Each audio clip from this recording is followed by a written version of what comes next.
Going over what you need to do in terms of getting a vehicle here and the like maintenance you need in terms of like legal things like insurance, all that kind of stuff. I'm gonna go over it with you guys from start to finish because I've been here for a year now, so I've gotten a car and I've had to renew everything. So let's talk about it. And so you guys like being able to have like this resource, I'm so jealous. I wish I had somebody telling me everything that I had to do because it's kind of a lot. Okay, first thing is getting a car. Your two options are renting or buying. I know students that do both. There's pros and cons to both. But where are you gonna find cars first of all? So if you're buying, you're going to be finding cars either like the old-fashioned way, going to the like dealerships, which is what my parents did when they came out here. Or you'll go on the students page, which is what most people do, and they'll find students that are leaving Island that are selling their cars. If you want to rent, I think you can look up different places on Island that do rentals. There's quite a few different places.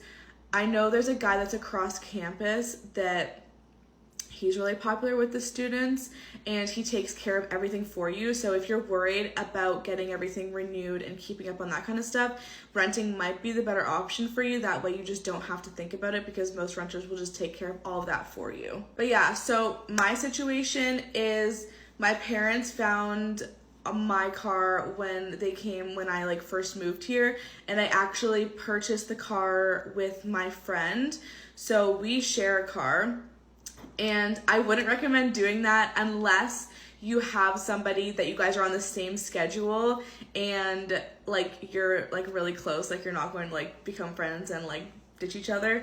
So yeah, so we own the car together. But for the people that are getting a car off of another student, I will say the student that has the car before you will go with you to wherever you need to like transfer over the paperwork.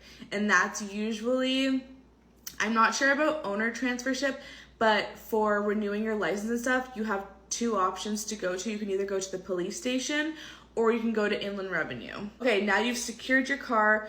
What do you need to be able to drive on Island and like have that car? First, you need an Island license.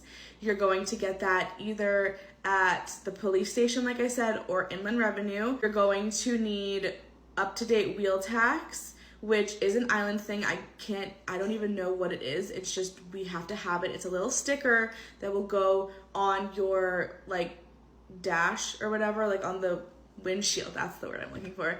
And it's good for a whole year. I forget how much it is. I want to say it's like a couple $100 US. I don't know. I can't really remember. And then you're also going to need insurance. I can't speak to the different insurance companies on the island because I use TDC and we've had no issues with them. They've offered really good coverage. Okay, this is my biggest piece of advice. If you're going to get like anything renewed or your license or your insurance, wherever you're going, if it's a government facility, get there when it opens because it will take forever if you're not the first person in line or like the first couple people. Like I've been to Inland Revenue and I've been there like in the morning and it'll take like 20 minutes. But like if you go at like noon or like in the afternoon, it'll probably take like a few hours. So do yourself a favor, get your butt up early in the morning and get there for when it opens. I'm gonna sum up everything that you'll need to have on a yearly basis that you'll have to think about. So you'll have to think about your license. Is your license current, like your Island license, not your at-home license? You also have to have a good at-home license. Do you have your wheel tax? Is your wheel tax up to date? It will say the expiration month on the actual sticker. And is your insurance up to date? So those three things are what you're going to need to be able to drive here legally. I hope this was helpful. I know it was helpful because I wish I had this video when I came to Island. But yeah, I hope you guys enjoyed this. I hope you guys have a good rest of your Wednesday.